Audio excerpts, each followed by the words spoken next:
Раздразливо и неетливо се најчестите реакции кај децата поради актуелниот карантин за заштита од COVID-19. Позитивните емоции и креативноста во најголем дел можат да придонесат за надминување на стресот и стравот кој е подеднакво присутен и кај децата кои го манифестираат на начин адекватен на нивната возраст, сметаат стручњаците.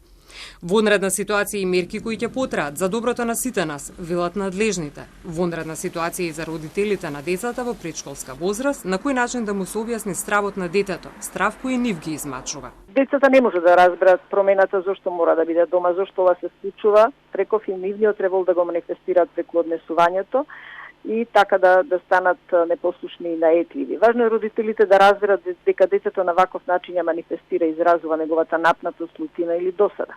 Градинките ги понудија своите решенија за активности на децата за време на домашната изолација. Сепак во најголем дел се е оставено на креативноста на родителите, вели Бошковска. Позитивните емоции може да придонесат за опоравување од стрес, односно оптимизмот дека ова ќе помине и дека ќе повторно ќе се вратиме на нашите стари рутини. Децата треба да го слушаат ова и да веруваат дека тоа така ќе биде.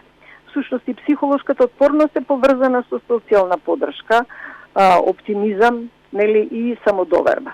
А семејството е многу важен тенор за градење на отпорноста, кај се мисли тука на психолошката отпорност кај децата. Со своји препораки за заштитата на децата за време на пандемија на заразни болести излегува УНИЦЕФ и многу невладени здруженија кои апелираат родителите да бидат внимателни, за последиците да бидат сведени на минимум.